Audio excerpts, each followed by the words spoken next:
Dale Pinnock is no ordinary cook. He claims his dishes can actually make you feel better. Dale says the chemicals found in certain foods can improve your health and reduce pain. I'm keen to find out if it really works. We all know about a ginger, I suppose, in winter. Yes. Is this sweet potato? Sweet potato, yeah. That bright orange flesh, that's given by a compound called beta-carotene, OK? Actually, a very strong natural anti-inflammatory. Right, so that stops you from hurting quite so much.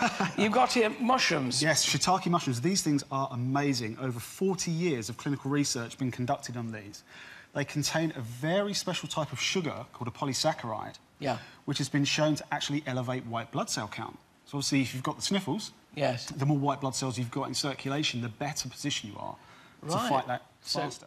Pinnock to share his best beauty-boosting recipes. Absolutely. Morning, Dale. Now, you call yourself a medicinal chef. Yes. What does that mean? Basically showing people how food can be used as a therapeutic tool, really. Right. To make you a bit better. And today, being all about the superficiality of beauty... Yes. We know that eating healthy is really good for your body and your general health and well-being, but what we're looking for is a special recipe to help our skin glow. Absolutely. Well, one of the most important food components for skin health, really, are the antioxidants. We've all heard of these. Yes. But we need to remember there's different types. When it comes to skin health, the ones you want are the ones that are fat-soluble. OK, and which would be what? So that's things that are going to be like bright orange or bright red in colour. Lovely. Like you would find in sweet potatoes and red peppers. Yes.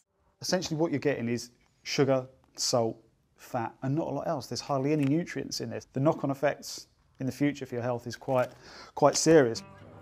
I know you're not overly keen on markets, but the amount of money you can save in these places is unbelievable. Could you grab me a couple of those sweet potatoes? These are fantastic for the skin, for digestive health. This is definitely always a really, really good staple to have. It gives food so much flavour. A little bit of ginger, you only need a small bit. Do you like ginger? No. What about green vegetables? How are you with that? Not really a fan of Not really a fan. They're more vitamin C than an orange. Really? Yeah. Fantastic. So I know you want a few recipes for your booklet. This is a really, really nice one to start with. It's a spinach and sweet potato curry.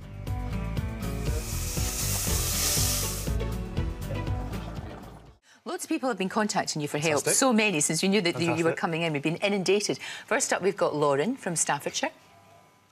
Hi Lorraine, I suffer from oily skin. I seem to have spent a fortune on cosmetics, but nothing seems to work. I apply my makeup, within half an hour it's shiny again. So if there's anything you can recommend, that would be great. Thank you. Oh, OK, shiny, shiny, oily skin. What do we do? Well, very often, one of the most common causes for consistently oily skin in women is slightly higher than normal levels of androgen hormones. Oh, OK. So things like testosterone. And there's a lot of evidence to suggest that high levels of insulin in our bodies will actually cause an increased release in those. Right. So the real key is to move towards a low GI diet. Right. OK, so that's choosing foods that are going to release their energy very, very slowly so you don't get blood sugar spikes. Right. Things like whole grains, brown rice, good quality protein sources such as the tuna, and obviously fresh vegetables. And then other nutrients can be useful too. Zinc is a perfect example. That's there. Next thing to go in, green chilli. Right. Chilies contain a chemical called capsaicin. What capsaicin does is it stimulates the cells on the inner lining of our blood vessels to secrete a compound called nitric oxide. This then makes the muscles in the blood vessel walls relax. As they relax, they dilate, the vessel gets bigger and the pressure within it goes down. It's amazing, isn't it? You've got to eat it in the end.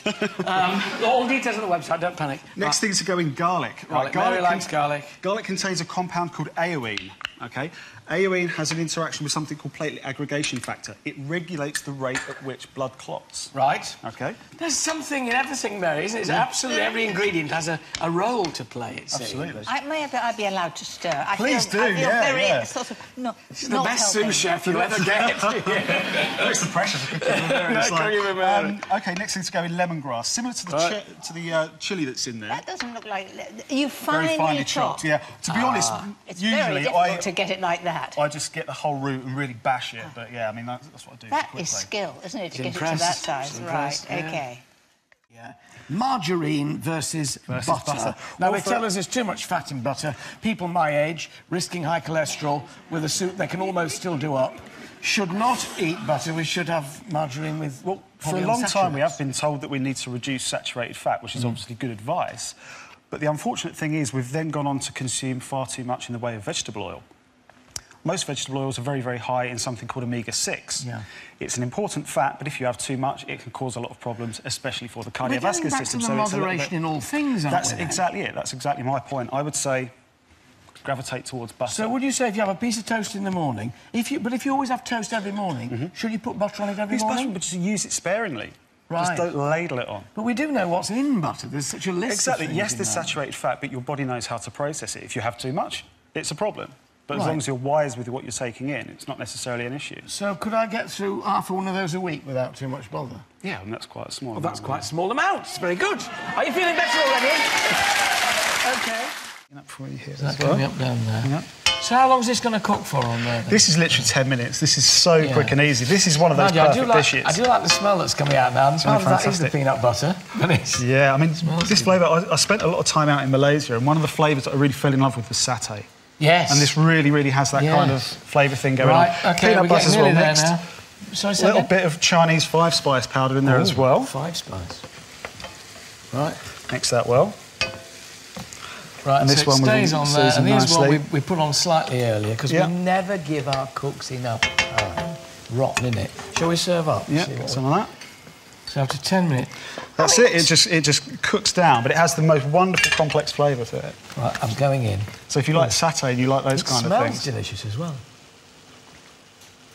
Oh! Oh! That is so good! Fantastic. Peanut butter and all. Dale's book, sorry to talk my mouth full, packed with nutritional seasonal recipes that taste good, and by golly, do they do you good. My thanks to Dale Pinnock. Thank you. Thank you. Thank you. Oh, I love this. Oh, cool.